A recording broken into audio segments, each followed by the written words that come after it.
Honestly, I'm gonna have to take off this hoodie real quick, cause your boy. Tell you what. Wow. Holy shit. Yeah, we're gonna have to brush that back. Goodness, you saw that? You just see that? Today, we're gonna be covering over honestly, a very sketchy topic, okay? We're talking about the CIA. Like some sketchy shit where it involves drugging of people unconsensually, LSD, and it created the whole, like, I think it itself created the whole hippie craze. And then, what was it? I saw another piece of article involving it. I think, like, what was it? It was, let me look at here we go.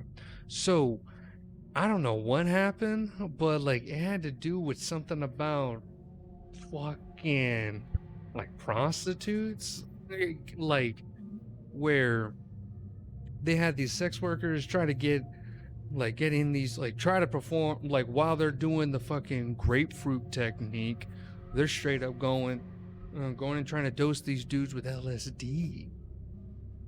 Like, that's some wild stuff. But was that a bad thing? Like, to be honest, like, I'm saying, like, they bust out that grapefruit technique while you're on LSD, dude, you're probably gonna think your dick was melting. Honestly, just like, oh my god, she swallowed it. But yeah, this is just like one of the highlights of, you know, the CIA doing some, let's be honest, I would almost say weird shit. It's some crazy stuff, all right? So we're very interested, but don't worry, your boy here is a very heavenly guy.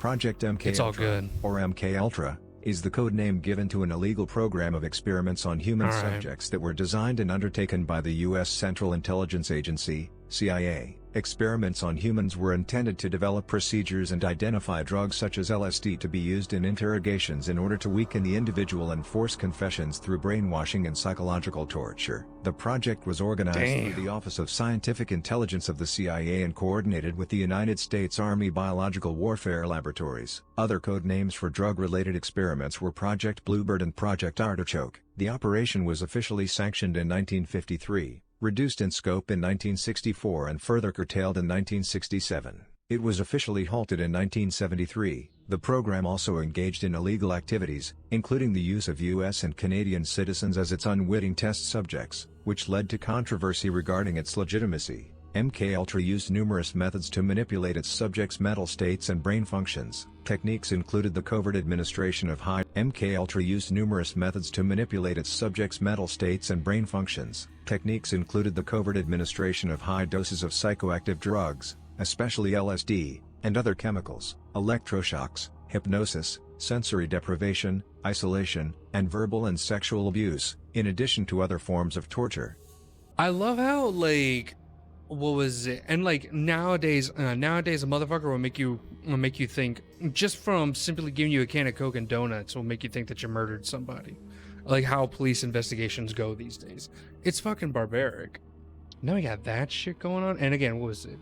Other code names of drug related experiments. We got Project Midnight Climax, Project Artichoke, and Project Mkultra. These sound like great beers, by the way. Did the CIA like went into like a beer company?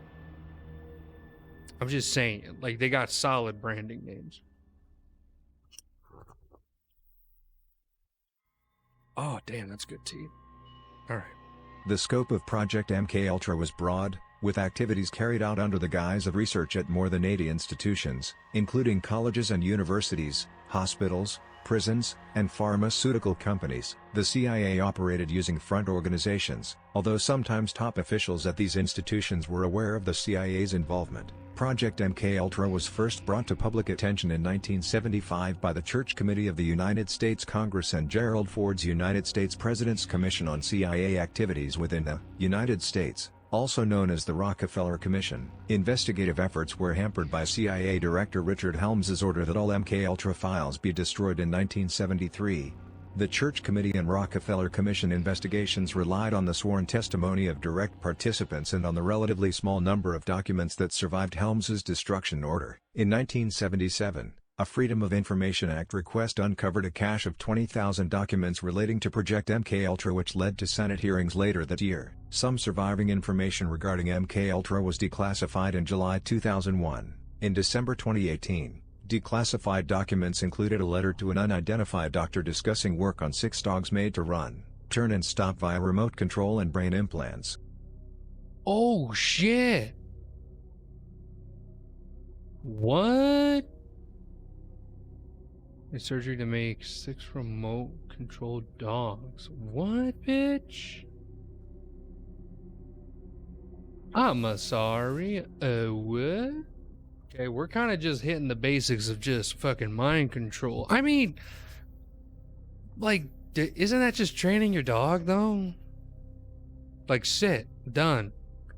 Like, yeah, you know what's a good mind control? Treats. Like, what are you talking about? Like, we have, like, you know, we have cop dogs that get brought in. I don't know what they're talking about.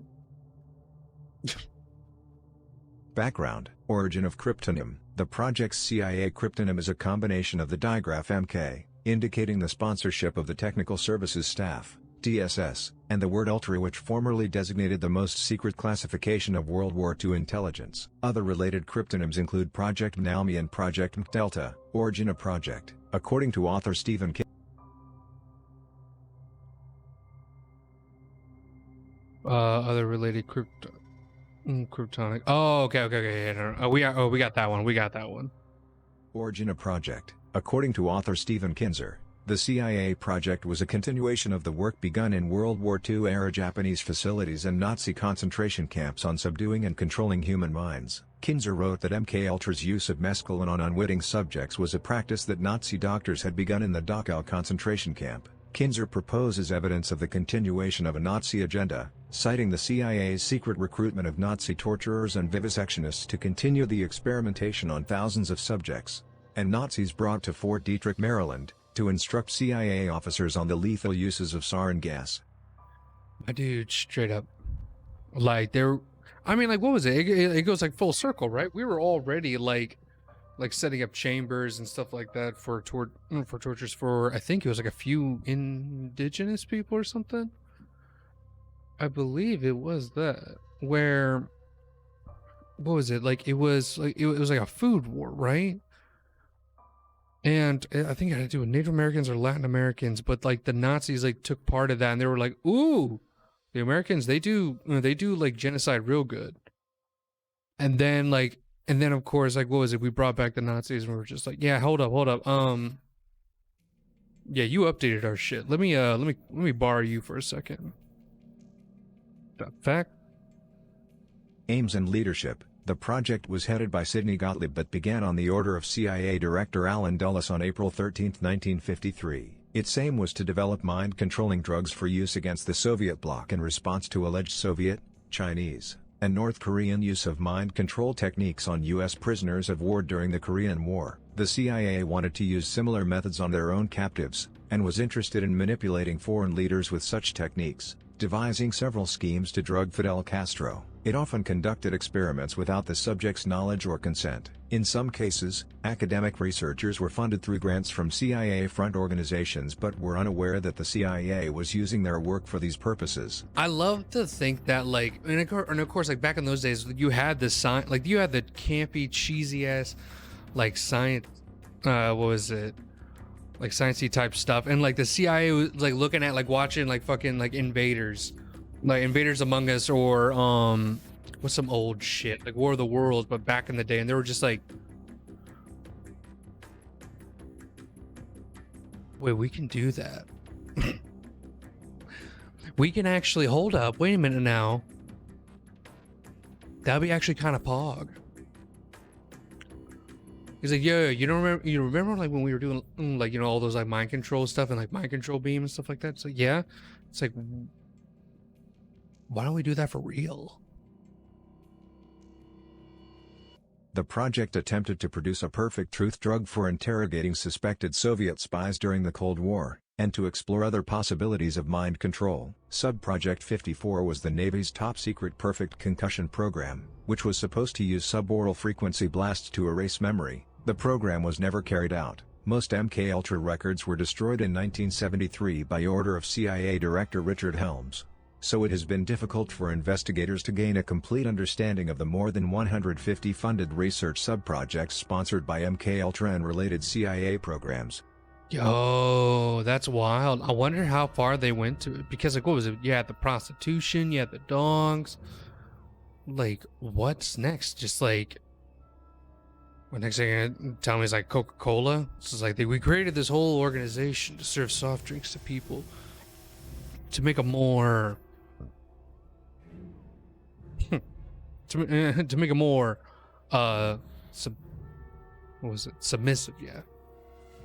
The project began during a period of what English journalist Rupert Cornwell described as paranoia at the CIA, when the US had lost its nuclear monopoly and fear of communism was at its height. CIA counterintelligence chief James Jesus Sangleton believed that a mole had penetrated the organization at the highest levels. The agency poured millions of dollars into studies examining ways to influence and control the mind and to enhance its ability to extract information from resistant subjects during interrogation. Some historians assert that one goal of MKUltra and related CIA projects was to create a Manchurian Candidate-style subject. American historian Alfred W. McCoy has claimed that the CIA attempted to focus media attention on these sorts of ridiculous programs so that the public would not look at the research as primary goal, which was effective methods of interrogation.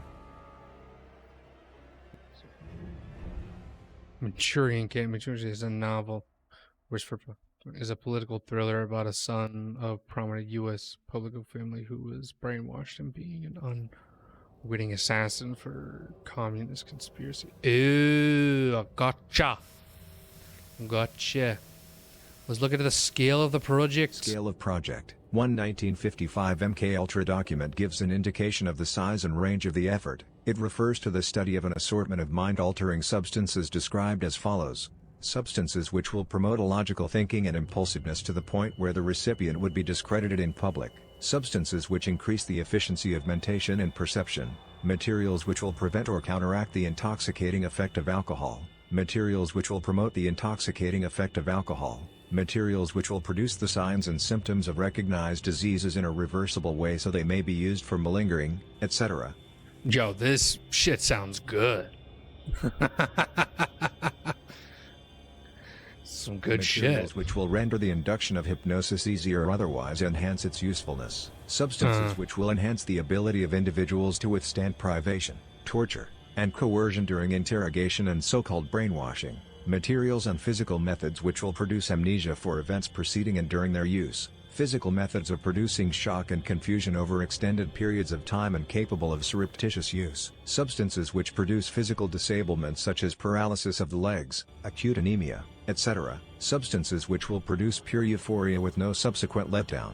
Substances which alter personality structure in such a way the tendency of the recipient to become dependent upon another person is enhanced. A material which will cause mental confusion of such a type the individual under its influence will find it difficult to maintain a fabrication under questioning. Substances which will lower the ambition and general working efficiency of men when administered in undetectable amounts. Substances which promote weakness or distortion of the eyesight or hearing faculties, preferably without permanent effects. A knockout pill which can be surreptitiously administered in drinks, food, cigarettes, as an aerosol, etc., which will be safe to use, provide a maximum of amnesia, and be suitable for use by agent types on an ad hoc basis. A material which can be surreptitiously administered by the above routes and which in very small amounts will make it impossible for a person to perform physical activity. I'll take 2. That shit sounded great. Oh man, I'm sorry, what was that one? Huh?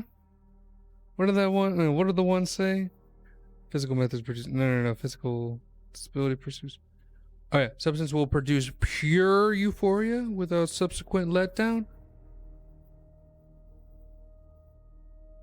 Okay. You have my attention. All right. And so I guess, so what, they created LSD? Is that what, or no, they found it. Applications. The 1976 Church Committee report found that, in the Mkultra program, drugs were used primarily as an aid to interrogations, but Mkultra materials were also used for harassment, discrediting or disabling purposes. Other related projects. In 1964, Mkultra was the name given to the continuation of the Mkultra program. The Mkultra program was divided into two projects dubbed Mkultra and Mkultra. Funding for Mkultra commenced in 1965, and ended in 1971. The project was a joint project between the U.S. Army Chemical Corps and the CIA's Office of Research and Development to find new offensive use agents, with a focus on incapacitating agents. Its purpose was to develop, test, and evaluate capabilities in the covert use of biological, chemical, and radioactive material systems and techniques of producing predictable human behavioral and/or physiological changes in support of highly sensitive operational requirements. I'll take this opportunity. I'll take the sacrifice on doing these things. Like private, like you're going to be doing a great service for your country. Just like, yep. Just tell me what the assignment is. Well, you're going to be taking drugs. Is that it? Yep. We just need you to see. We're just going to conduct a couple interviews on you, and we're going to make sure that you're all good. Just like. That's it? Like no like torture testing on me? Like no like fingernail pulling and stuff like that? Like no. That's like for the actual people. For you, we just wanted to make sure we need to test out brain function. So we got some weed, we got some Xanax, we got some Coke, got a couple beers and stuff like that just to keep the buzz like going like in and outs and uppers and downers. Got uppers, got downers, we got zip zops, and we got bing bangs. So yeah, call us whenever you need food, and just tell you how you feel on that. It's like, gotcha, Chief.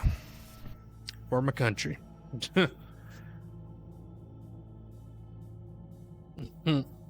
Other related projects. In 1964, Mkultra was the name given to the continuation of the Mkultra program. The Mkultra program was divided into two projects dubbed Mkultra and Mkultra. Funding for Mkultra commenced in 1965, and ended in 1971. The project was a joint project between the U.S. Army Chemical Corps and the CIA's Office of Research and Development to find new offensive use agents, with a focus on incapacitating agents. Its purpose was to develop, test, and evaluate capabilities in the covert use of biological, chemical, and radioactive material systems and techniques of producing predictable human behavioral and/or physiological changes in support of highly sensitive operational requirements. By March 1971, over 26,000 potential agents had been acquired for future screening. The CIA was interested in bird migration patterns for chemical and biological warfare, CBW, research. Subproject 139 designated bird disease studies at Penn State. Mkultra was to deal with testing and toxicological transmissivity and behavioral effects of drugs in animals and, ultimately, humans. Mkultra was concerned with acquiring information on new drug developments in Europe and Asia, and with acquiring samples. My dudes were watching birds just to send biological warfare out, dude. Yo, I'm not... Like, I'll be honest. I'm not like a big conspiracy theory person, but damn, this shit is like, yikes. That's a yikes for me, my dude. What the fuck?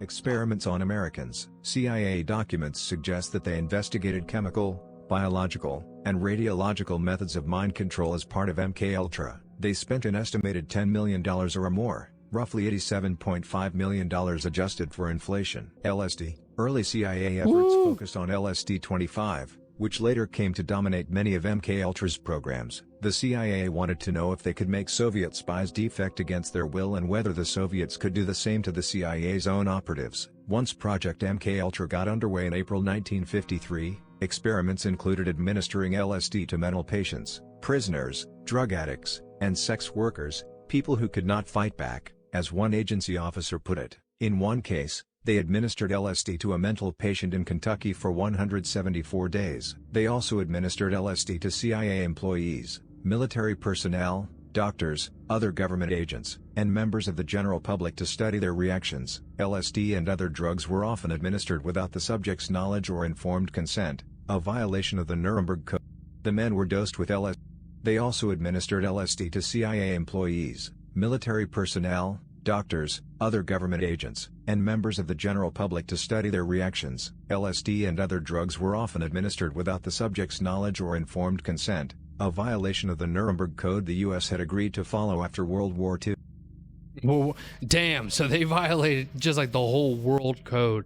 Like, not so much like your nation worlds, but like, hey, we're just gonna violate the whole damn thing. The aim of this was to find drugs which would bring out deep confessions or wipe a subject's mind clean and program them as a robot agent. In Operation Midnight Climax, the CIA set up several brothels within agency safehouses in San Francisco to obtain a selection of men who would be too embarrassed to talk about the events. The men were dosed with LSD, the brothels were equipped with one-way mirrors, and the sessions were filmed for later viewing and study. In other experiments where people were given LSD without...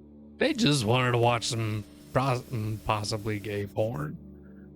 You're telling me just like, wow, we're studying it.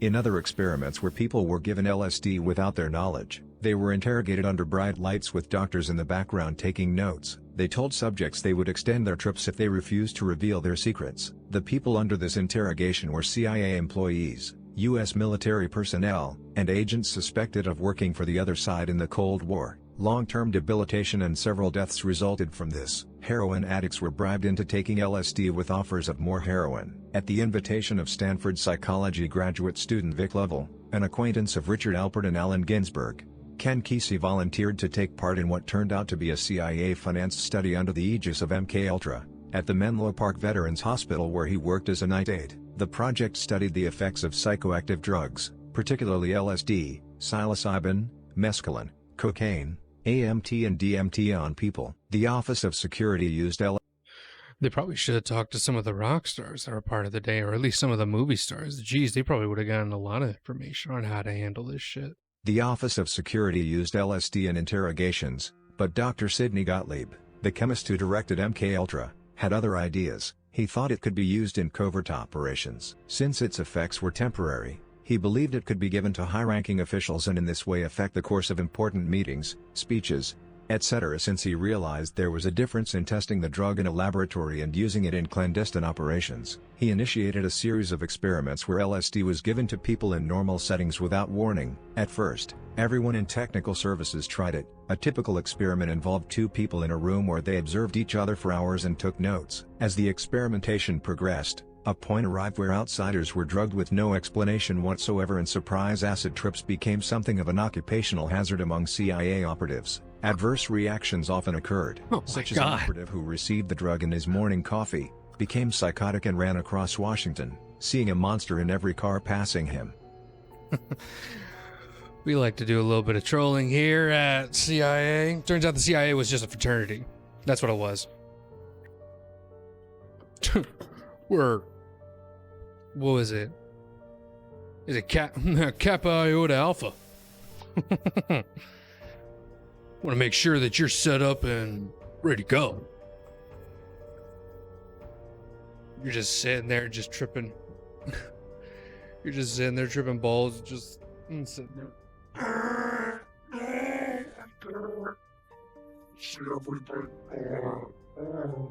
Yeah, you look up to this guy, and this guy, you just see, like, hello, son. I am with you. Working out all the kinks here. I think I'm my guy with the morning coffee. Oh no. The experiments continued even after Frank Olson, an Army chemist who had never taken LSD, was covertly dosed by his CIA supervisor and 9 days later plunged to his death from the window of a 13th-story New York City hotel room. Oh shit. Yeah, fuck it. I'm just doing the sentences and we're just gonna scroll along with it. Fuck it. Can't beat him, join him. Supposedly as a result of deep depression induced by the drug, according to Stephen Kinzer, Olson had approached his superiors sometime earlier, doubting the morality of the project, and asked to resign from the CIA. Some subjects' participation was consensual, and in these cases they appeared to be singled out for even more extreme experiments. In one case, 7 volunteers in Kentucky were given LSD for 77 consecutive days. MKUltra's researchers later dismissed LSD as too unpredictable in its results. They gave up on the notion that LSD was the secret that was going to unlock the universe, but it still had a place in the cloak and dagger arsenal. However, by 1962 the CIA and the Army developed a series of super hallucinogens such as the highly touted BZ, which was thought to hold greater promise as a mind control weapon. This resulted in the withdrawal of support by many academics and private researchers, and LSD research became less of a priority altogether. Hypnosis. Declassified MKUltra documents indicate they studied hypnosis in the early 1950s. Experimental goals included creating hypnotically induced anxieties, hypnotically increasing ability to learn and recall complex written matter, studying hypnosis and polygraph examinations, hypnotically increasing ability to observe and recall complex arrangements of physical objects, and studying relationship of personality to susceptibility to hypnosis. They conducted experiments with drug-induced hypnosis and with anterograde and retrograde amnesia while under the influence of such drugs. Dude, your mind must have been fucked up when this shit was happening. I couldn't imagine like the turmoil that you had to go through, and just again, like a simple work environment where your shit was just rocked all the time. I couldn't imagine that. It'd be awful. Oh shit, America's hat.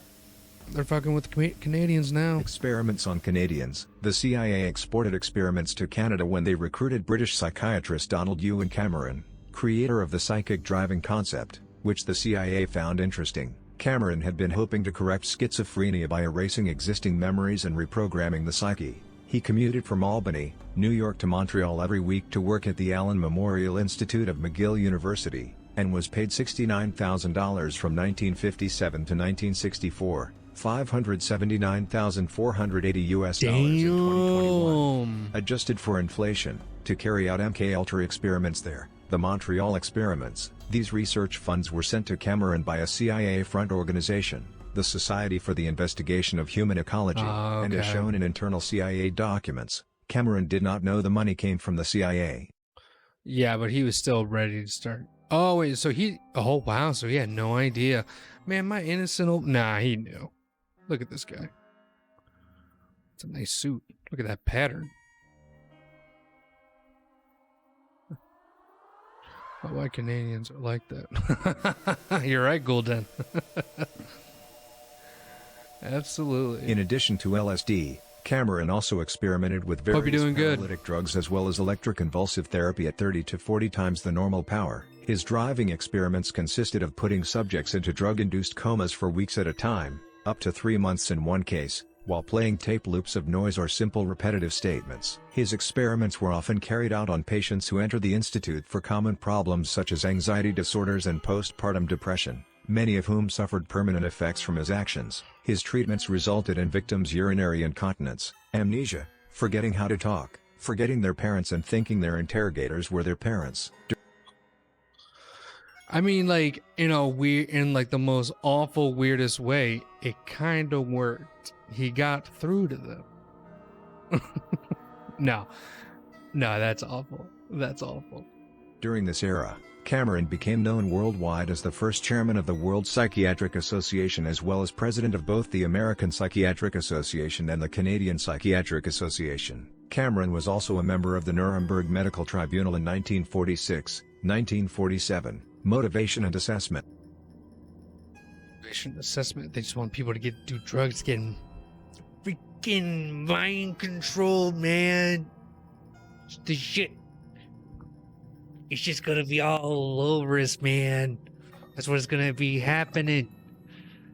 Oh my gosh.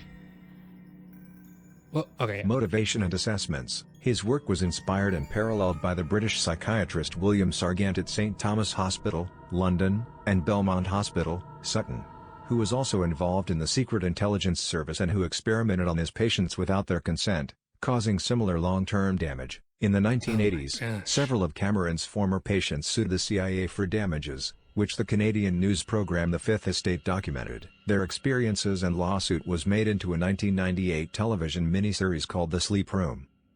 Oh, ooh, The Sleep Room. Canadian television movie about the experimentation on Canadian. Oh, wow.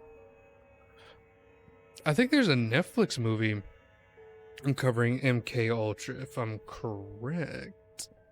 Naomi Klein argues in her book The Shock Doctrine that Cameron's research and his contribution to the MK Ultra project was not about mind control and brainwashing, but about designing a scientifically based system for extracting information from resistant sources. In other words, torture. Oh, then we're good. Thank God. Thank you for clarifying. Oh my goodness, I thought you were trying to mind control us. No. You just want to torture us so you can get the answers. Woo, boy.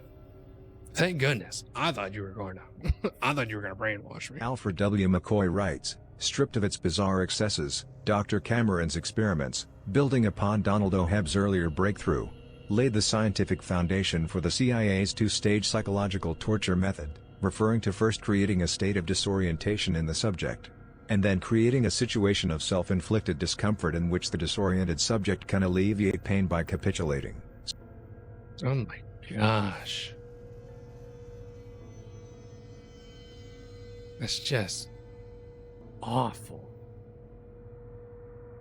Secret detention camps. In areas under American control in the early 1950s in Europe and East Asia, mostly Japan, Germany and the Philippines, the CIA created secret detention centers so that the U.S. could avoid criminal prosecution. The CIA captured people suspected of being enemy agents and other people it deemed expendable to undertake various types of torture and human experimentation on them. The prisoners were interrogated while being administered psychoactive drugs, electroshocked and subjected to extremes of temperature, sensory isolation and the like to develop a better understanding of how to destroy and to control human minds. Fuck. Holy shit. I'm okay with the highlight now, but it's just like, no. That's better. That's a lot better.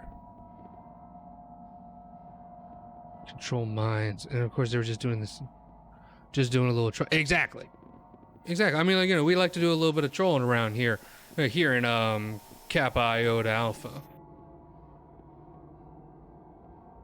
Yeah, we like our camping and we like our trolling. That's how we do it, you know. Revelation. In 1973, amid a government-wide panic caused by Watergate, CIA Director Richard Helms ordered all MKUltra files destroyed. Pursuant to this order, most CIA documents regarding the project were destroyed, making a full investigation of MKUltra impossible. A cache of some 20,000 documents survived Helms's purge, as they had been incorrectly stored in a financial records building and were discovered following a FOIA request in 1977. These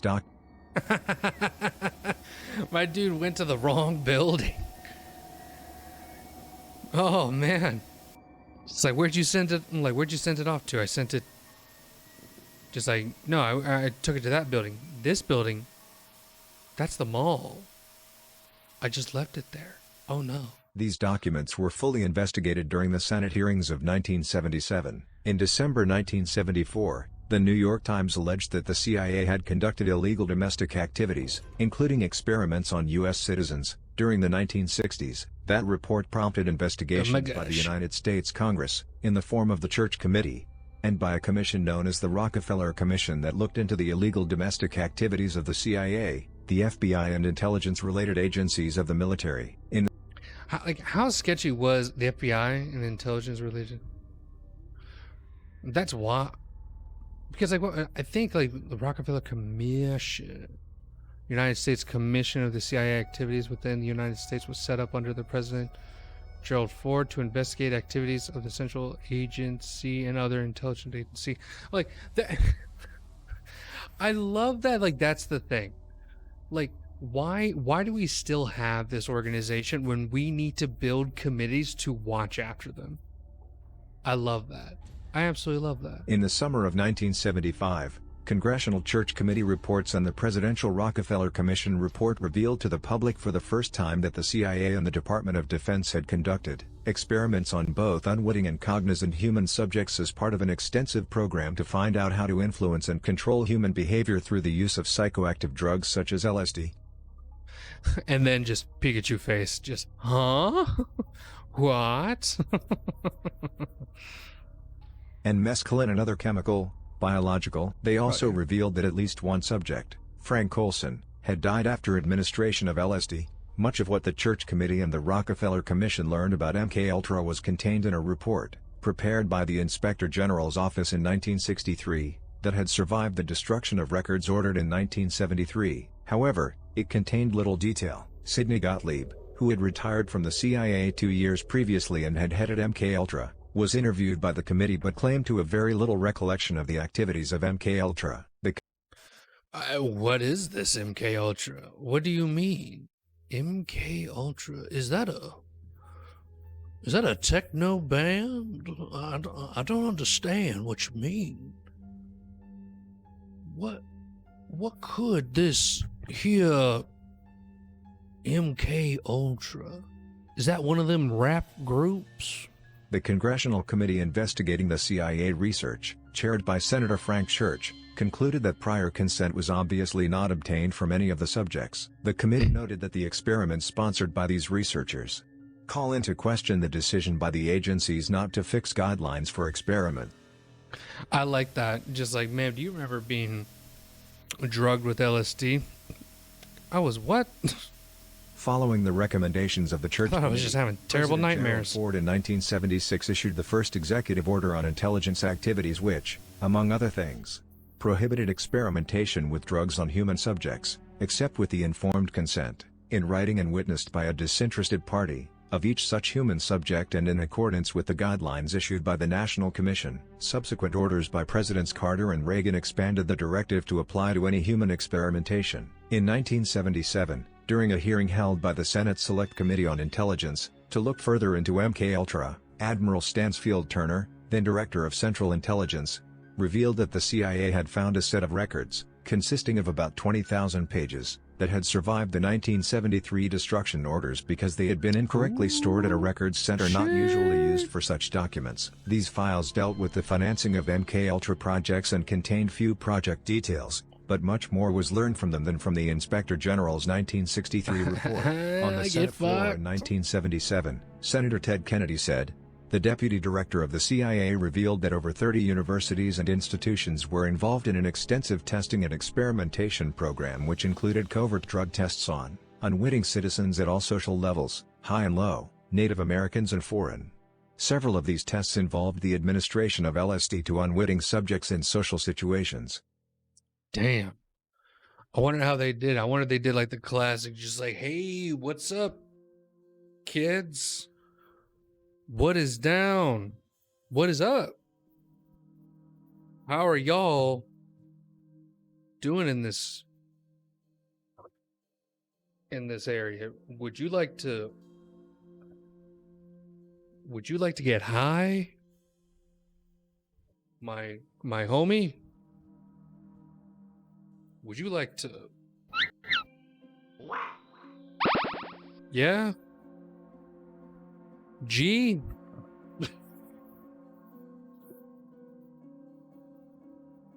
My brochachos? So, dude, who the fuck is this dude? Going up to like fraternities and stuff. Bro, who the fuck is this dude? I don't know, man, but he has these like little tablets with like a tongue melting on it. Fuck, dude, I want my tongue to melt. Like that's what I'm saying. Homies. At least Okay, hello.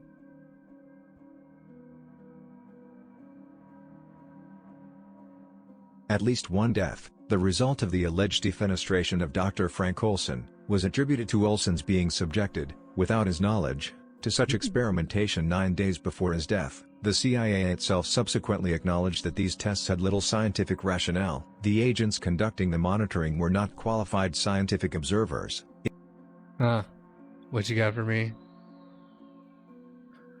What's up, ghoul? Let me see what you got here. Oh shit. Yeah. Exactly. Fucking this. What you saying, big man? Listen, I'm trying to get wasted tonight. Mashed potato. Now look, I've got a few cheekers coming over tonight. They're proper gonna be whining up on me. Mate, I might even lick some pum-pum, you know what I mean? Listen, I need some green. Devil's lettuce, the good stuff. Or something stronger. You know what I mean. Can you sort me? Yes. Just like that. Just like that. I might even give me some poom poom tonight. Yes, Ghoul. That's what I'm talking about. Yes.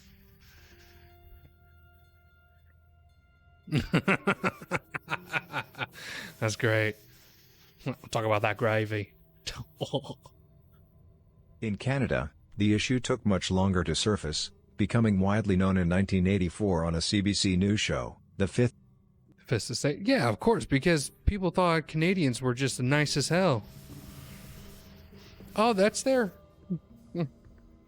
Oh, what? No, what you saying now? You're telling me that you got the LSD? What is that? Licorice, sugar, and dandelions? Oh, huh. Well, I like all three of those there, bud. Sure, let me take a little bit of a licky over here. Oh my mooses and stars. I'm seeing some weird shit. Oh my god. Oh my god, look at my hand right now. I think I'm losing my fucking mind right now. Holy shit. Oh my god. I think I'm God.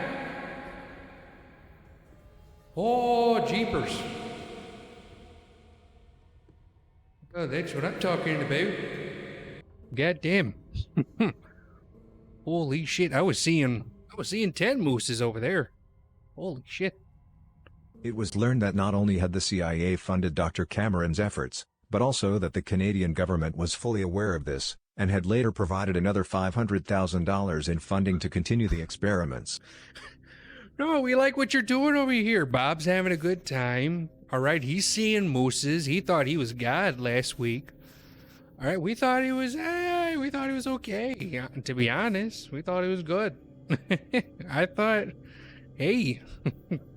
This revelation largely derailed efforts by the victims to sue the CIA as their U.S. counterparts had, and the Canadian government eventually settled out of court for $100,000 to each of the 127 victims.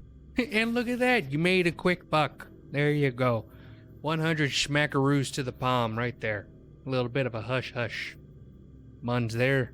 Dr. Cameron died on September 8, 1967, after suffering a heart attack while he and his son were mountain climbing. None of Cameron's personal records of his involvement with Mkultra survived because his family destroyed them after his death. Damn, that's some loyalty right there.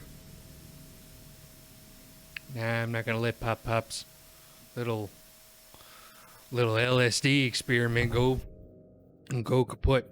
1994 U.S. General Accounting Office Report. The U.S. General Accounting Office issued a report on September 28, 1994, which stated that between 1940 and 1974, DoD and other national security agencies studied thousands of human subjects in tests and experiments involving hazardous substances. The quote from the study: "Working with the CIA, the Department of Defense gave hallucinogenic drugs to thousands of volunteer soldiers in the 1950s and 1960s. In addition to LSD, the Army also tested quinacridinal benzylate, a hallucinogen codenamed BZ. Note 37. Many of these tests were conducted under the so-called Mkultra Program, established to counter perceived Soviet and Chinese advances in brainwashing techniques. Between 1953 and 1964, the program consisted of 149 projects involving drug testing and other studies on unwitting human subjects." I would love to think that they weren't able to get anywhere, and I'm not trying to make fun of like the people who were actually tortured. That's some fucked up shit. But like for the people that were just kind of getting experimented on, that were volunteers, like I would like to think that they just kind of got free drugs from the government. Just like, sir, for your country, would you like to take LSD? Like legally? Like, yes, sir. Yeah, sure. Shit. I mean, I don't have to run 5 miles. I just have to take some LSD and just give you a report back. Yep. For my country. Deaths. Given the CIA's purposeful destruction of most records, its failure to follow informed consent protocols with thousands of participants, the uncontrolled nature of the experiments, and the lack of follow-up data, the full impact of MKUltra experiments, including deaths, may never be known. You're telling me I could get paid to do drugs? Well, if my country is asking me to do this service, I am right there. Several known deaths have been associated with Project MKUltra, most notably that of Frank Olson. Olson, a United States Army biochemist and biological weapons researcher, was given LSD without his knowledge or consent in November 1953, as part of a CIA experiment, and died by suicide by jumping out of a 13th-story window a week later. A CIA doctor assigned to monitor Olson claimed to have been asleep in another bed in a New York City hotel room when Olson fell to his death. In 1953, Olson's death was described as a suicide that had occurred during a severe psychotic episode. The CIA's own internal investigation concluded that the head of MKUltra, CIA chemist Sidney Gottlieb, had conducted the LSD experiment with Olson's prior knowledge. Bet money, they're counting as an experiment, but bet money he was just like, hey man, we got some leftover LSD. You want to troll him real quick? Or no, granted, probably even worse. Old boy was just genuinely just didn't like him. Didn't like Frank, or maybe Frank was, getting like a little conspiracy theory here, but like, what if like Frank was about to tell? Right? Like he was about to tell, and then old boy came in, took a little dip. That would drive you crazy. Yeah, absolutely, that would drive me crazy. Imagine just walking along, you look up at the sky and you just see your own face just looking down at you. Like, hi. Hey there, Professor. You are really high right now. I could not imagine that. You're just walking around, you just look up at the sky and just like, oh my God. Yeah, I would immediately like, especially, and again, you're already an employee of the CIA, so you already know like there's already sketchy shit happening. So you're just waiting for your breaking point to pop in. Hell no. It'd be not good.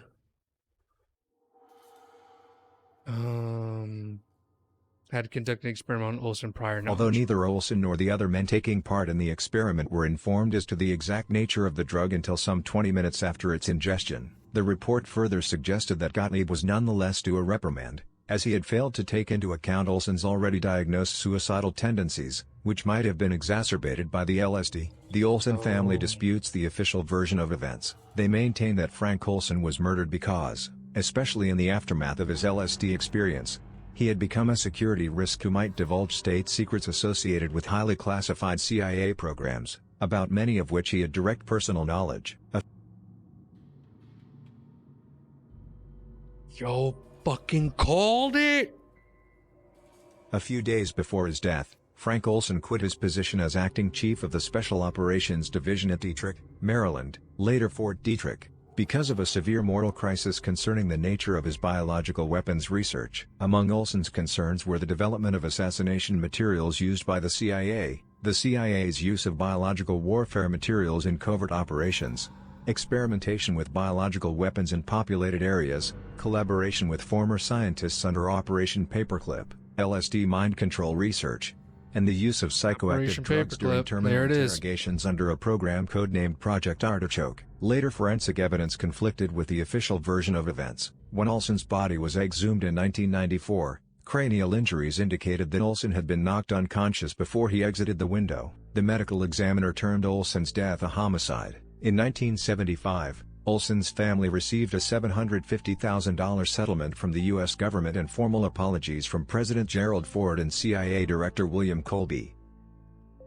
They pulled the classic, just like, hey. Yeah, my bad. We totally faked your husband's death. That was on me. My bad. Turns out he was gonna snitch on us, which, I mean, come on. Like, no tattletale.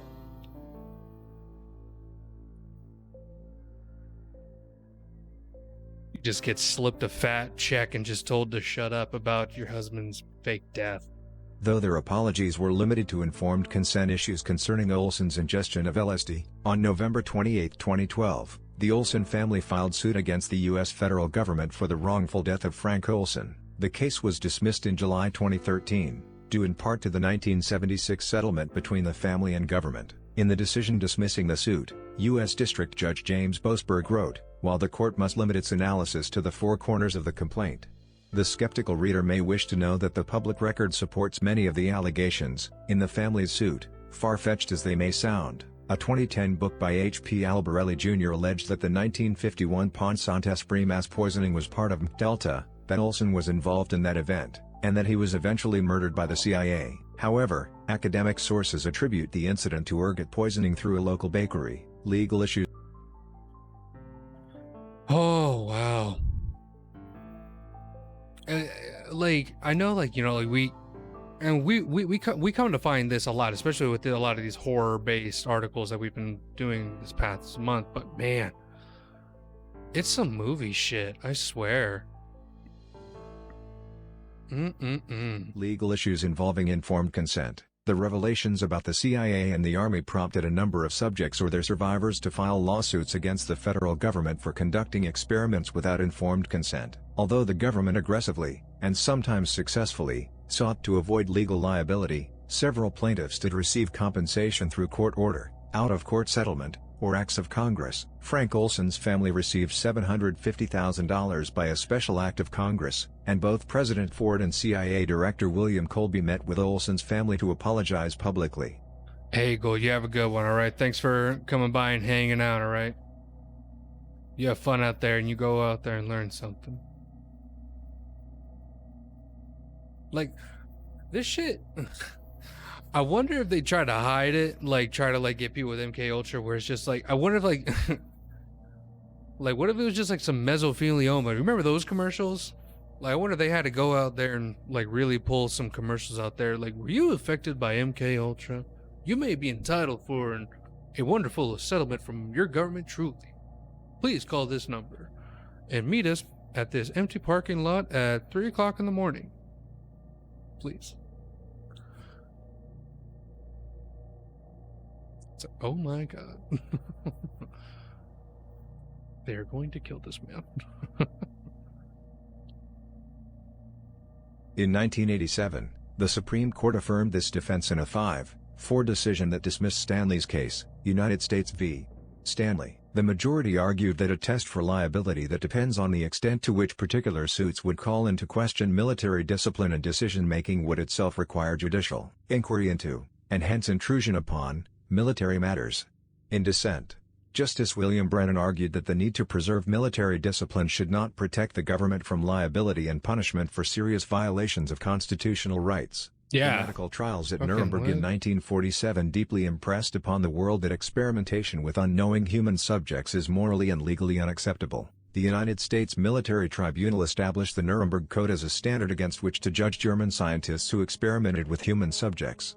In defiance of this principle, military intelligence officials began surreptitiously testing chemical and biological materials, including LSD. Justice Sandra Day O'Connor, writing a separate dissent, stated, "No judicially crafted rule should insulate from liability the involuntary and unknowing human experimentation alleged to have occurred in this case." Indeed, as Justice Brennan observes, the United States played an instrumental role in the criminal prosecution of Nazi officials who experimented with human subjects during the Second World War, and the standards that the Nuremberg military tribunals developed to judge the behavior of the defendants stated that the voluntary consent of the human subject is absolutely essential to satisfy moral, ethical, and legal concepts.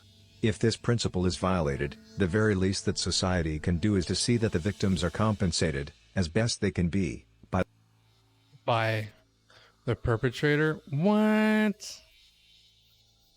Get the fuck out. Nah, dude, you gotta go full-blown Western frontier justice. That's some fucked shit.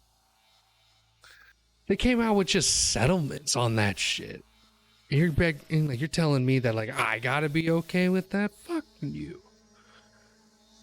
In my own country where I live at, loved ones of mine got kidnapped, or me and myself got kidnapped, forced to take this shit, worked at a company that did this shit, and I'm just getting a fucking settlement?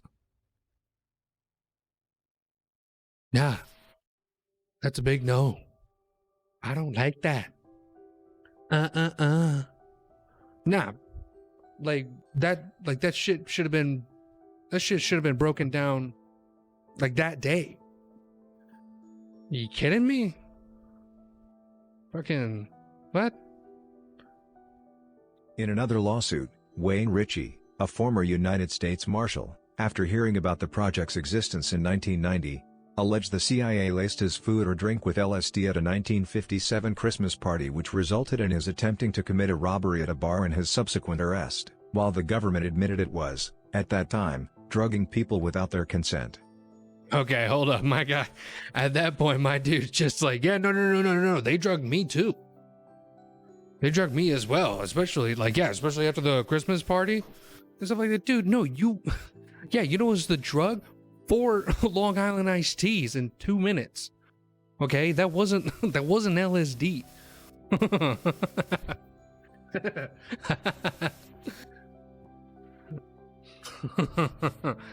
Yeah, no, that's what LSD is. Long Island sweet tea drink. That's what it is. Yeah, I had LSD too. I had 4 of them.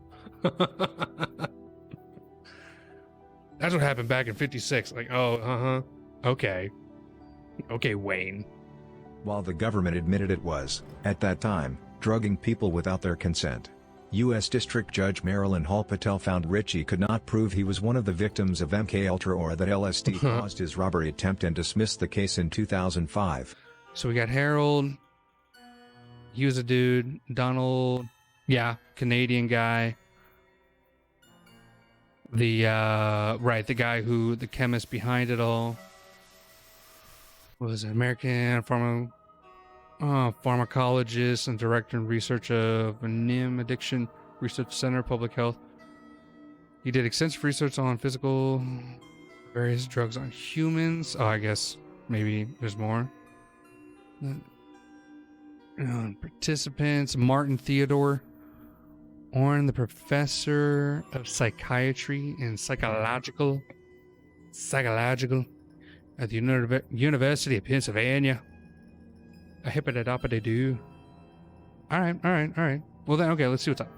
American poet Allen Ginsberg first took LSD in an experiment on Stanford University's campus where he could listen to records of his choice. He chose a Gertrude Stein reading, a Tibetan mandala, and Richard Wagner. He said the experience resulted in a slight paranoia that hung on all my acid experiences through the mid-1960s until I learned from meditation how to disperse that.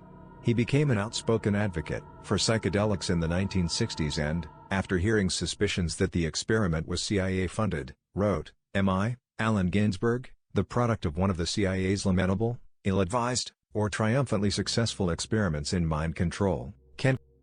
Oh, that's got to be so trippy too. Like you were a victim of that. And you literally got pushed, you literally got pushed away. Not pushed away, but pushed in this whole thing? No. Author of One Flew Over the Cuckoo's Nest is said to have volunteered for MKUltra experiments involving LSD and other psychedelic drugs at the Veteran Administration Hospital in Menlo Park while he was a student in nearby Stanford University. Wow. Yeah, and see, this has promoted the drug wars and shit. Robert Hunter was an American lyricist, singer-songwriter, translator, and poet, best known for his association with Jerry Garcia and the Grateful Dead. Along with Ken Kesey, Hunter was said to be an early volunteer MKUltra test subject at Stanford University. Stanford test subjects were paid to take LSD, psilocybin, and mescaline, then report on their experiences. These experiences were creatively formative for Hunter. Oh yeah, what did he say? Sit back, picture yourself swooping up a shell of purple with foam crests of crystal drops, soft nigh they fall onto the sea of morning, creep very softly mist. And then sort of cascade, tinkly bell like, must I take you by the hand, ever so slowly type, and then conglomerate suddenly into a peal of silver vibrant uncomprehendingly, blood singingly, joyously resounding bells. By my faith, if this be insanity, then for the love of God permit me to remain insane. Boston mobster, Whitey, Bulger, yeah, great nickname, alleged to be having a subject of weekly injections of LSD and subsequent testing while in prison. Holy shit. Ted Kaczynski, and wait a minute, what? Also known as the Unabomber. It's an American domestic terrorist known as the Unabomber, was said to be a subject of volunteer psychological study alleged by some sources to have been part of MK Ultra.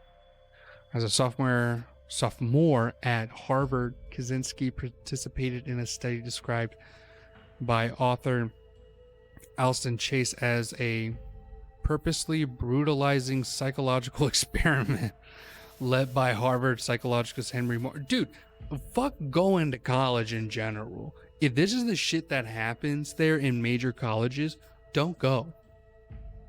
All right? Fuck going to Ivy League schools, let alone getting dosed up. Hey, do you want to get a smoothie? No, motherfucker, because I don't know if you're going to be sending me to eat a human or something. What's in the fucking smoothie? Like, to be honest, what's up? Lawrence Teeter was an attorney at Sirhan,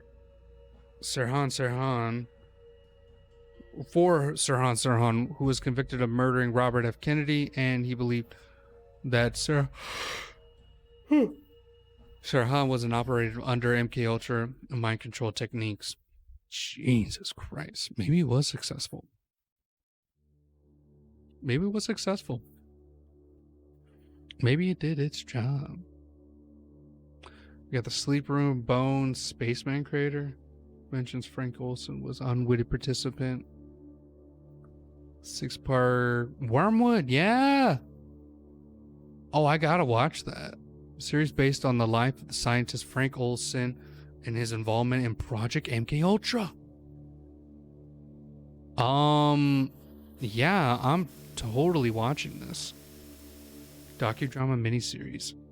It is time. Let's hear about that LSD gawk experiment. You know what I'm talking about. I'm talking about penis melting.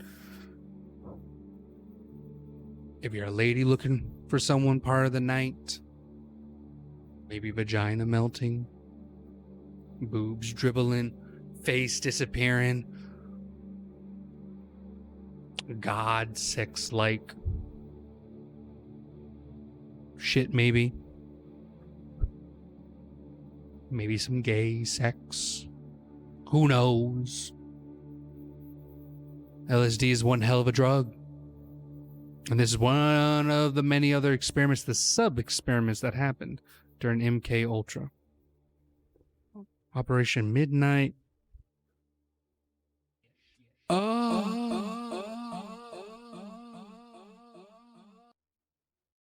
Or as what the normies would say, Climax.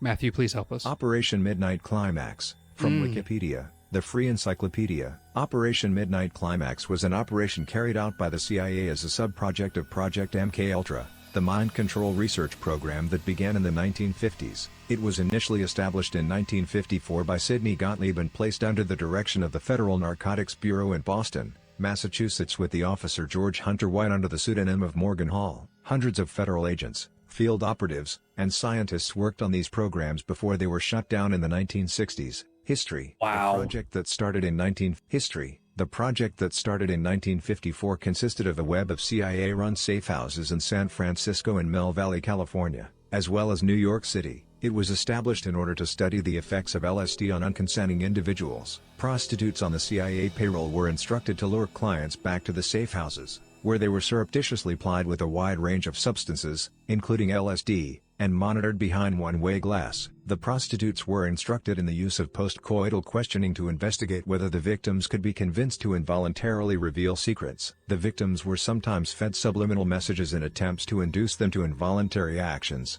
including criminal activities such as robbery, assault, and assassination. Many of the CIA operatives involved in the experiments voluntarily indulged in the drugs and prostitutes for recreational purposes. Ah, there it is. That's funny. Let's see, what is it? Pioneer and chef sitting on mind control. Oh, that's probably a good book. Book details a visionary chemist was a CIA master magician and gentle-hearted torturer. Oh shit.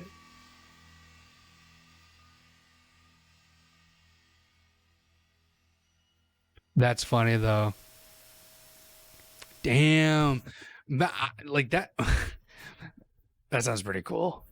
So you're telling me like you're doing a secret operative CIA shit. You're just surrounded by prostitutes, LSD. You're a scientist. You're chilling. Maybe you get a little bit stressed out. Maybe you pop a tab or two and stuff like that. Call some of the workers on over. You're in San Fran. Let it out. Let your freak flag fly, baby. I'm just saying. Many of the CIA operatives involved in the experiments voluntarily indulged in the drugs. Like, hey, can I be experimented too? I have secrets. I totally have secrets. I mean, gosh, you're telling me. It's like, what was it? Like, you're telling me that like old boy's like watching dude one-way mirror, getting his watching a lady turn his booty into a buffet, and he's just sitting there preaching God in 7 languages, eyes rolled back. Oh, just fucking just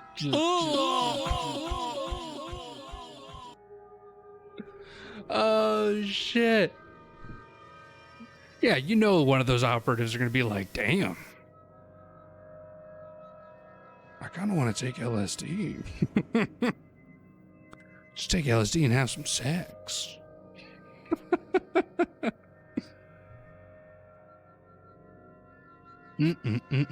Every one of these acts was Naughty. blatantly illegal, and several significant operational techniques were developed in this theater, including extensive research into sexual blackmail, surveillance technology, and the possible use of mind-altering drugs in field operations. The Operation Midnight Climax program was soon expanded, and CIA operatives began dosing people in restaurants, bars, and beaches. The extent to which this widespread exposure of the public to mind-altering drugs contributed to the rise of the counterculture movement in the late 1950s and 1960s is unknown.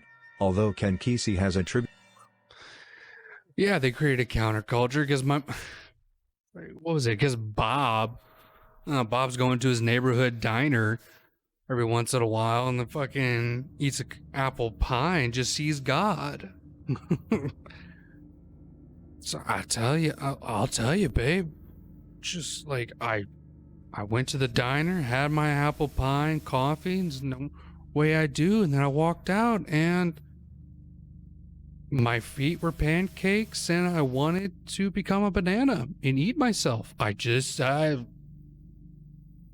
Shit. I don't know, sweetie. I don't know.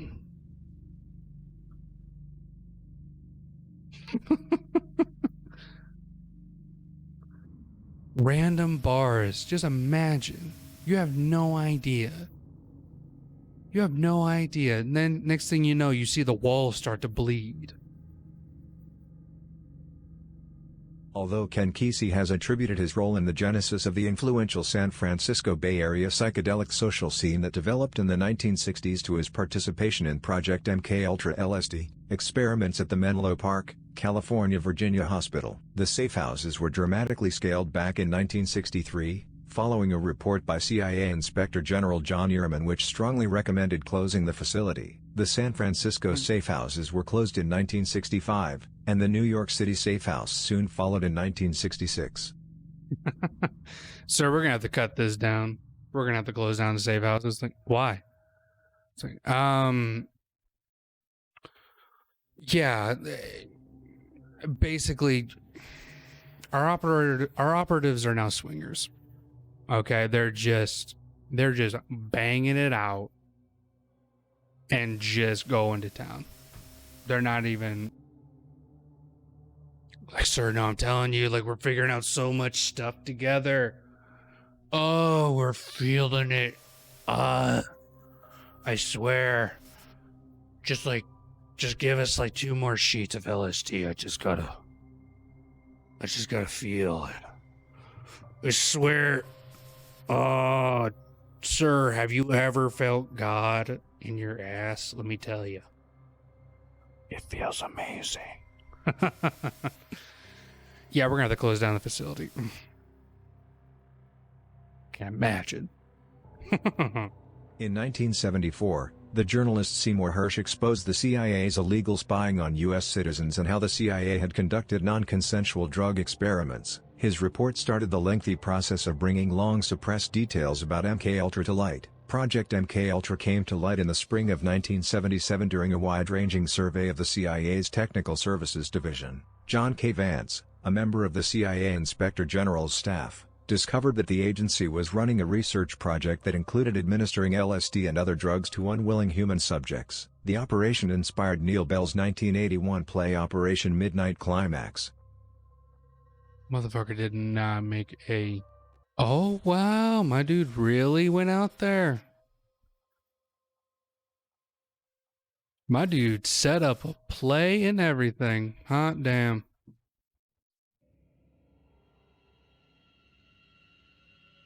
Couldn't imagine. Couldn't imagine that part here. Now, hold up. I want to make sure I'm not missing something here. Frank Olson. Is it Project Artichoke? Yeah. There was mind control that gathered information. Major Project Artichoke centralization. Codename. Okay, yeah. This is another one. This here's another one that we got here. About them CIA. About yeah. This is Project Artichoke. We wanted to get Project Artichoke. Stop that. You see here, this is how actually the VeggieTales got made. You see, we gave this artist LSD permanently, and that is how came to be the VeggieTales. You're telling me a guy looks at an artichoke and starts talking about God? You think that man wasn't made of LSD? I mean, think here. Just saying. Project Artichoke. From Wikipedia, the free encyclopedia, Project Artichoke, also referred to as Operation Artichoke, was a Central Intelligence Agency, CIA, project that researched interrogation methods. Preceded by Project Bluebird, Artichoke officially arose on August 20, 1951 and was operated by the CIA's Office of Scientific Intelligence. The primary goal of Project Artichoke was to determine whether a person could be involuntarily made to perform an act of attempted assassination. The project also studied hypnosis, forced morphine addiction, and subsequent forced withdrawal, and the use of other chemicals including LSD, to produce amnesia and other vulnerable states in subjects. Project Artichoke led to Project MKUltra. Oh, damn. Oh, we're getting the prequel. Okay. This is the fucking prequel. See, we did like a whole fucking like Star Wars journey where like we saw the future episodes. We did like, you know, we did fucking 5 through 7. Then we did like a little bit of a side story with Midnight Climax, and now the prequels are out. Okay. The project, Artichoke was a mind control program that gathered information together with the intelligence divisions of the Army, Navy, Air Force and FBI. In addition, the scope of the project was outlined in a memo dated January 1952 that asked, "Can we get control of an individual to the point where he will do our bidding against his will and even against fundamental laws of nature, such as self-preservation?" Oh my god. Like sometimes like you see memos posted on the bulletin board and just like, hey guys, make sure to put the copies on the left side of the printer because we're expecting fax now coming on the right side. Okay, thank you. All right, have a good day. Yeah, a memo on the fucking on CIA is just like just like, can we kill your family without you noticing? Let's see if we can do that today. Like, welcome to my video. Like, what the fuck? Today's memo. Yeah, try not to kill your son today. Because this is an experiment that we're doing. Operation Cain and Abel. Project Artichoke was the Central Intelligence Agency's secret code name for carrying out in-house and overseas experiments using LSD, hypnosis and total isolation as forms of physiological harassment for special interrogations on human subjects. At first, agents used cocaine, marijuana, heroin, peyote and mescaline, but they increasingly saw LSD as the most promising drug. The subjects who left this project were fogged with amnesia, resulting in faulty and vague memories of the experience. In 1952, LSD was increasingly given to unknowing CIA agents to determine the drug's effects on unsuspecting people. One record states that an agent was kept on LSD for 77 days. Artichoke. Oh my god. Like, was it unknowingly? Was it unknowingly? I had, like, what? Please tell me, like, there's more references. Encyclopedia of Elton and Counterintelligence. Okay. Increasingly given unknowing. So he was unknowing. One record states that an agent. Dude, imagine how chill this guy was. Just chilling. And it's just like, hey, Frank. Hey, Frank, you want to come out? And he turns to his right and his friend's head's missing. And it's just like, yeah. Yeah, you okay, man? You look like you're seeing a ghost. No, I think I got a little bit of a headache. I think that guy was probably the most threatening one. Dude, let's fuck with Ted. Dude, he still doesn't know. He still thinks it's like a normal day. This idiot. So fucking idiot, dude. Oh my gosh. 77 days you're on LSD.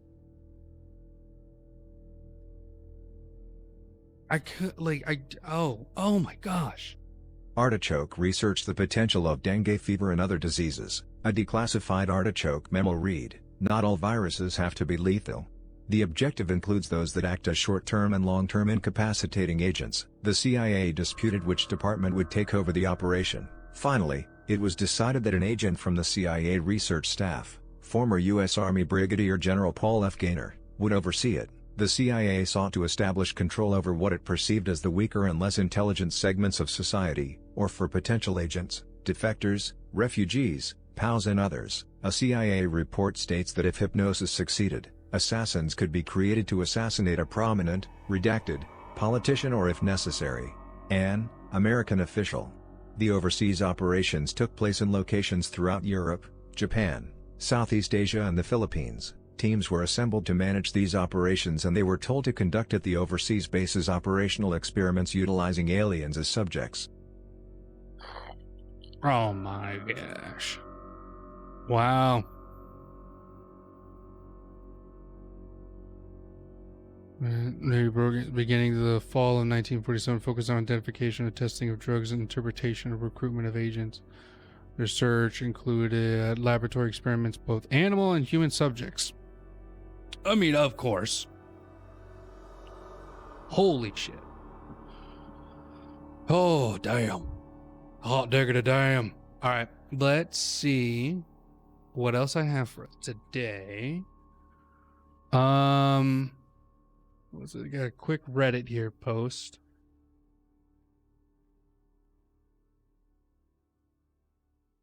Okay, explain like I'm 5 on Reddit. Okay, talking about explain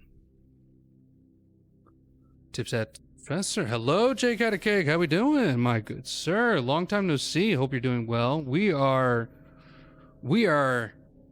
thigh high deep in MK Ultra, CIA experimentations, wild shit. All right, going from, gosh, let me just give you like a quick review of what happened. Basically, what was it? Goes from, so the prequel was Project Artichoke. We just got done covering that, and basically that went from the CIA doing experiments on refugees, POWs, and other operatives that were weak-minded to see if they can make someone become an assassin. And like that was just like, okay, cool. We're going to expand that, and we're going to make MK Ultra, which basically was use of hallucinogenic. Oh god, I think it's happening to me. I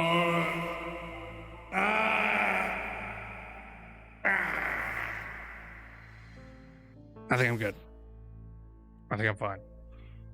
Like the super serum for Captain America. Not even that. Just simply altering the mind in certain states to where we're gonna torture you so you can tell us what's up. Basically making Soviet guys defect and other people.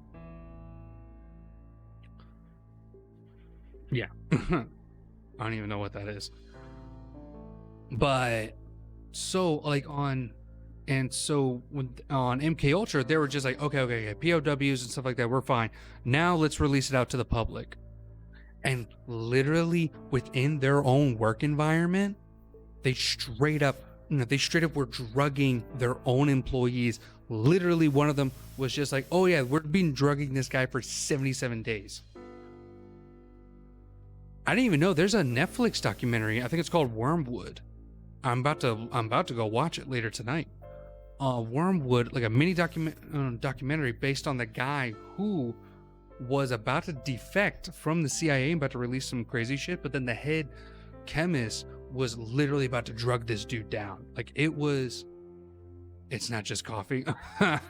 Hey, maybe. But it was, oh my gosh, it was some wild shit. And then we went, and then there was Project Midnight Climax. And that is when they got prostitutes to dose people with LSD post sex. Or no, I think it was like post during. What was it? That turned out not to be good because literally it said in the article that some operatives and prostitutes were literally just like, yeah, we're gonna be doing this recreationally. Just like, oh, dude, my guy was getting, my dude thought his dick was melting while he was getting laid. I bet it's just like, this is the best thing ever. But now we're about to get a whole review on everything on this here Reddit page and look at some of the comments onto it. So I thought it was pretty good. Be kind of fun for us to check us out. So basically, explain like I'm 5 on r/explain like I'm 5. We're about to see what was up with MK Ultra. We kind of went through the whole thing, but let's really try to dumb it down for all of us, for all of our sakes here. Okay. In the 1950s, the US government was really scared of communism. The newly created CIA at that time. Hold up now.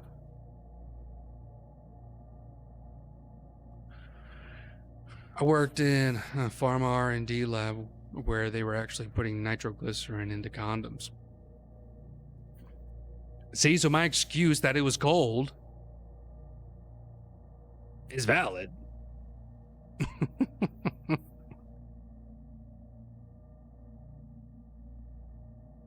All right, let me get this situated here. Nope, here we go. Eli 5. In the 1950s. There we go. In the 1950s, the US government was really scared of communism. The newly created CIA at that time was tasked with making sure their country stayed good and capitalist, while also researching ways to repel communism overseas. A lot of research was put into mind control, brainwashing, to try and understand a few things more fully, among them the possibility that someone could be turned into a double agent without knowing it. This idea was investigated as a way to both identify communists operating here in the US and also as a possible method to infiltrate the Soviet Union with homeland spies. People born and raised as Soviets but secretly, and possibly unknowingly, working for the USA. This program. So they were literally trying to pull off sleeper agents. This program, kind of. Namex MKUltra, used a lot of questionable techniques as forms of research, including dosing unwilling subjects with hallucinogenic drugs, forcing them into unnatural and dangerous social settings to gauge their reactions, subjecting them to sensory deprivation and isolation, as well as things we now recognize as flat-out torture. Seeing as how the CIA was a new organization operating in secrecy, and that communism was seen as such a huge threat during the Red Scare, many of these programs and experiments went on unreported and unchecked for years. As the truth started coming to light in the 1970s, the government tried to keep things quiet, both to save face and also to keep the progressive liberal movement from knowing just how far the government was willing to go in the name of national security.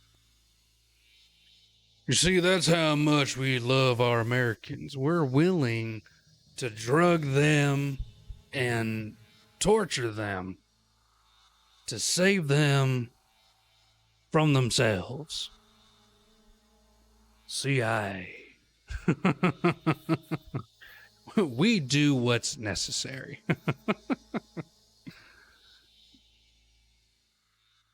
Sounds like finally some go-getters. It's also worth noting that while Project MKUltra didn't really uncover the secrets of mind control, as far as we know, but it did help usher in the counterculture hippie movement in the 1960s and early 1970s. True. Some of the test subjects found experimenting with LSD to be a moving experience, and they began to promote it to communities outside of the experiment. Notable subjects included Robert Hunter, a songwriter for the Grateful Dead, and Ken Kesey, who wrote One Flew Over the Cuckoo's Nest and became a counterculture icon. As John Lennon said, they brought out LSD to control people, and what they did was give us freedom. I was about to say, yeah, I know there's like a whole theory with people saying that like that's how humans evolved through their minds, was through like shrooms and LSD. I've seen some things, man, some stuff. I wouldn't recommend it. Can't imagine. There's also a conspiracy that goes along with MKUltra, that the People's Temple lead by Jim Jones had a test site down in Guyana. Guyana was a remote testing location, secretly headed by the CIA. Though it might seem far-fetched, there are some oddities, like how they got so much cyanide and other drugs for Jones, government employees who visited, and how fast the CIA acted after they heard of Jonestown's fall, and more. Not saying this is what happened, but some people do believe it. okay. Others have given good answers as to what Project MKUltra was. Basically government research into the possible military espionage uses of drugs by the United States and her enemies, aka the Soviet Union. I don't have anything to add to that. However, there were other research programs carried out by the US government into ideas such as this, and a reporter for The New Yorker recently wrote an extraordinary series of articles, and a few blog posts, about it. He interviewed some of the most prominent scientists involved, including the former head of the major research project, who kept most of the records of the project in his home and allowed full access to the reporter. This is one of the most interesting pieces of journalism that I have ever read, giving an in-depth look into why this research was carried out and what the motivations of the researchers were. Ooh, alright, okay. People tend to just see individual experiments, but also it was also studying applying to propaganda and mass psychology and how to control the masses. In addition to the answer in this thread, there's a pretty awesome book called The Official CIA Manual of Trickery and Deception. It's one of my favorite books, and the first part does talk about MKUltra and the secret government project. Okay. If your favorite book is The Official CIA Manual on Trickery Deception, I don't want to go to school with you. I don't like that. That's like I don't know about that, dude. It's like the same, like it's the same vibe of someone, you know, like getting like having like Nazi memorabilia or something like that. It's just like I don't. Yeah, nah. Nah, I'm good, bud. So what is my favorite book? Scorpion Key. I think it was called Scorpion Key. Was it called Scorpion Key? Hold up. Let me... Scorpion Key?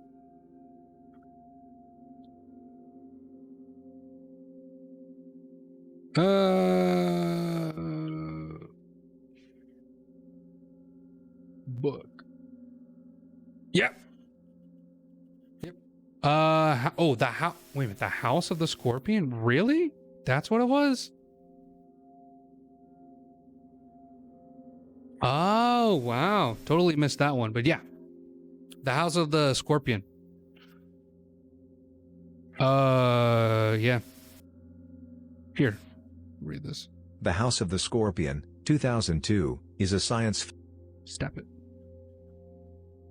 The House of the Scorpion, from Wikipedia, the free encyclopedia. The House of the Scorpion, 2002, is a science fiction young adult novel by Nancy Farmer. It is set in the future and mostly takes place in Opium, a country which separates Aslan, formerly Mexico, and the United States. The main character Mateo Alacron, or Matt, is a young clone of a drug lord of the same name, usually called El Patron. It is a story about the struggle to survive as a free individual in the search for a personal identity. It was wild. It was super, super wild. I think like it was one of the rare school books that I read that it was really good. It was really good, and yeah, I generally liked it. We actually were lucky enough to got to read about what was it? Of course, we read Holes, the classic, and then we read, it's like, okay, I must check it out. I'm a big sci-fi fan. I would say it gets sci-fi more around the end. I think, like, of course, clone of a drug lord and stuff like that. Yeah. As much as I remember, they kind of keep it pretty mundane, at least like the living space and stuff like that. Not going to spoil anything for you, and also I don't remember much because a lot has changed. But yeah, it was pretty. Is she rated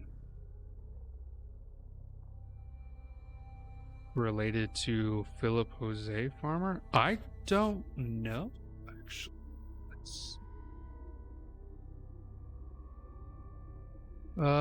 Occupation, notable writer, spouse, Harold Farmer, Daniel. She wrote loads of. Author, children's books. Has a Scorpion, published young readers.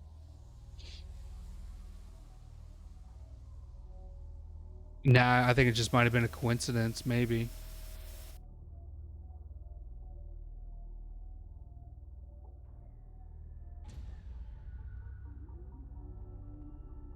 The ear, the eye, and the arm.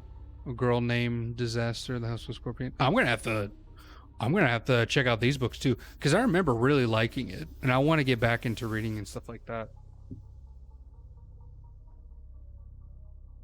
What was it? I had like one last. Oh yeah, no, I had like one last thing, like a quick little video.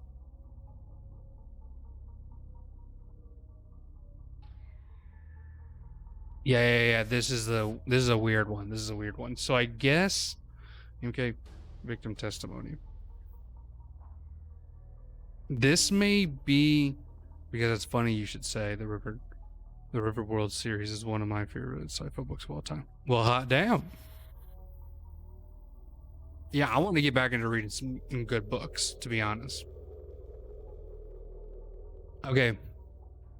Okay, here, students. Let's finish off today's lesson on MK Ultra with a video, possibly from a victim testimony. This might be a little bit on the boring side, at least because I don't know if it's like super judicial stuff and stuff, but like let's see what's up. Possible link between radiation and mind control experimentation that began in the late 1940s.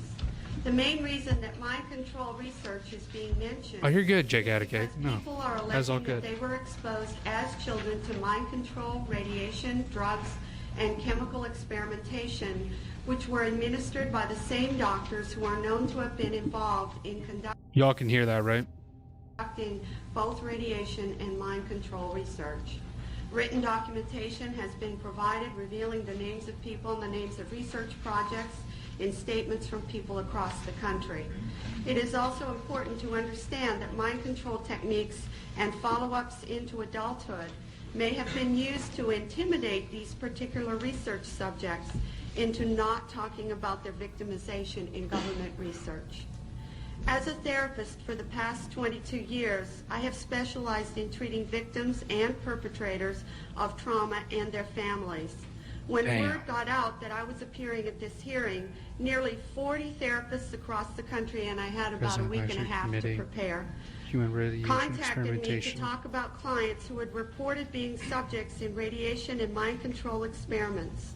The consistency of people's stories about the purpose of the mind control and pain induction techniques such as electric shock, use of hallucinogens, sensory deprivation, hypnosis, dislocation of limbs, and is remarkable.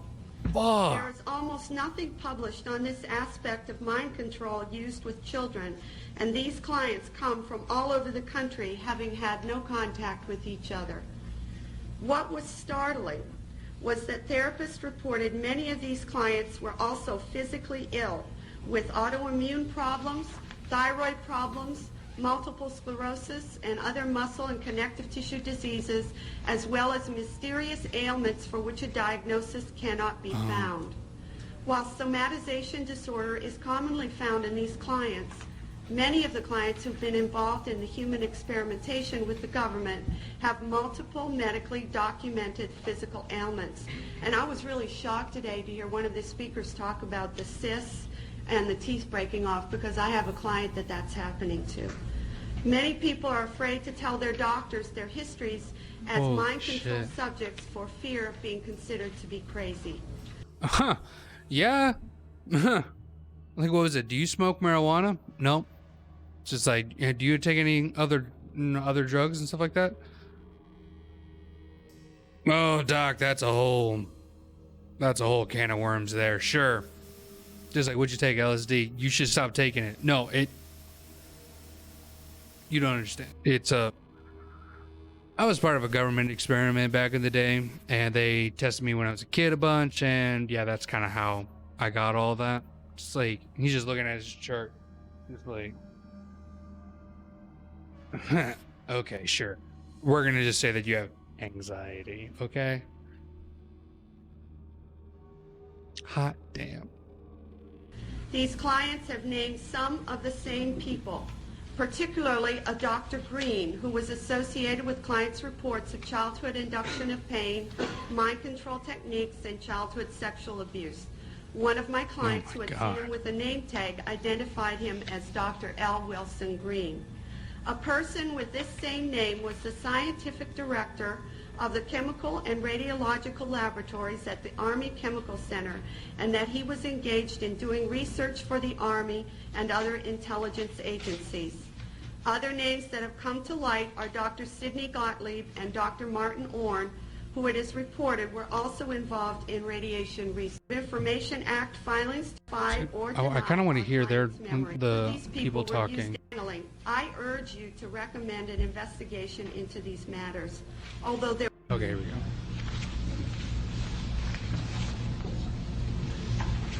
Let's get confirmation.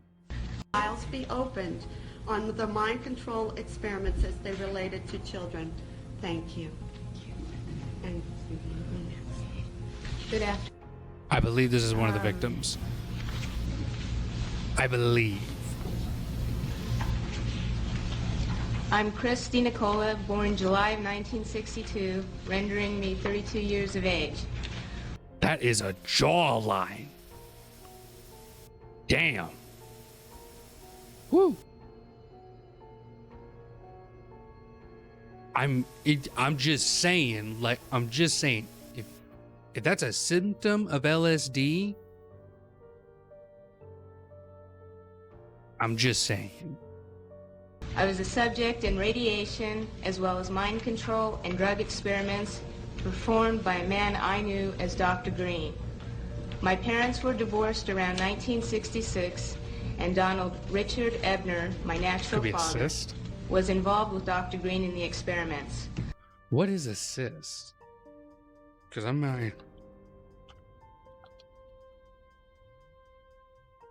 Let me. Not what is a sister, Jesus Christ.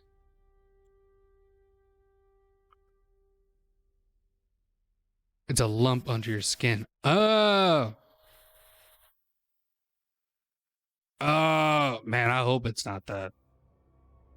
Because that would make me an asshole for joking around.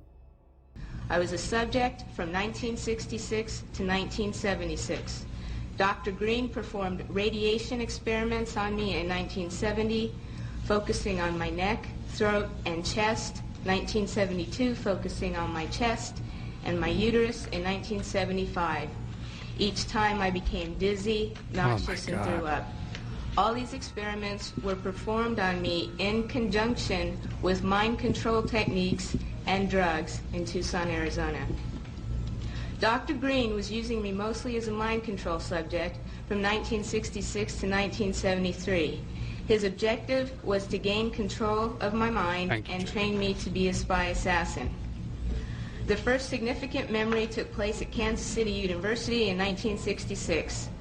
Don Ebner took me there by plane when my mom was out of town.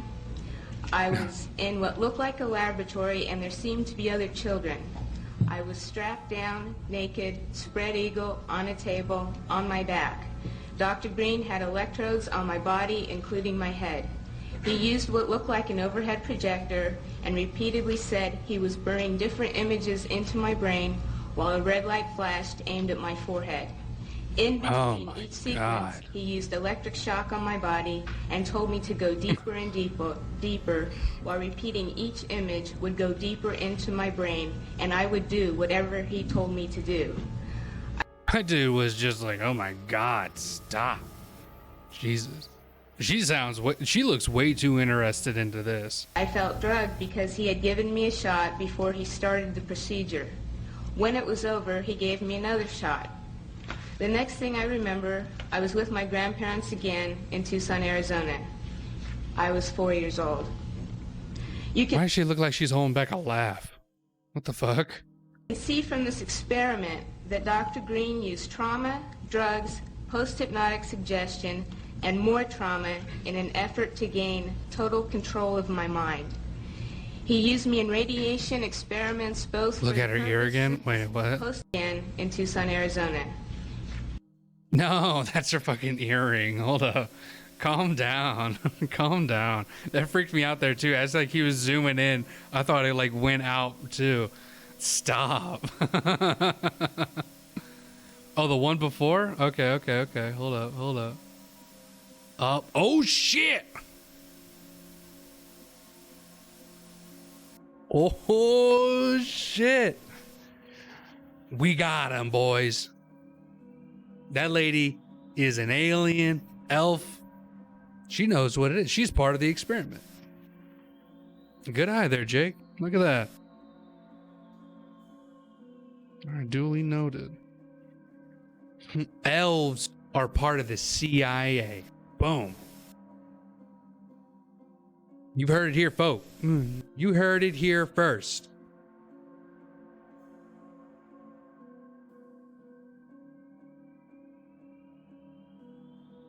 Total control of my mind. He used me in radiation experiments both for the purposes of determining the effects of radiation on various parts of my body and to terrorize me as an additional trauma in the mind control experiments. Oh my God. The rest of the experiments took place in Tucson, Arizona, out in the desert. I was taught how to pick locks, be secretive, use my photographic memory, and a technique to withhold information by repeating numbers to myself. Dr. Green moved on to wanting me to kill dolls that looked like real children. I stabbed a doll with a spear once after being severely traumatized, but the next time I refused. He used many pain induction techniques, but as I got older, I resisted more and more. Holy shit.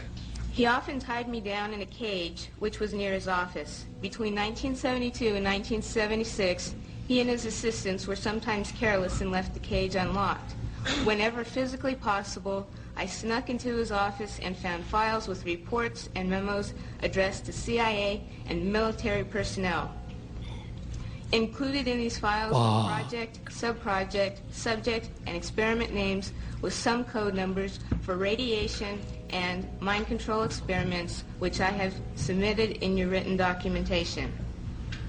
I was caught twice, and Dr. Green ruthlessly used electric shock, drugs, spun me on a table, put shots in my stomach and my back, dislocated my joints, and hypnotic techniques to make me feel crazy and suicidal. Because of my rebellion and growing lack of cooperation, they gave up on me as a spy assassin.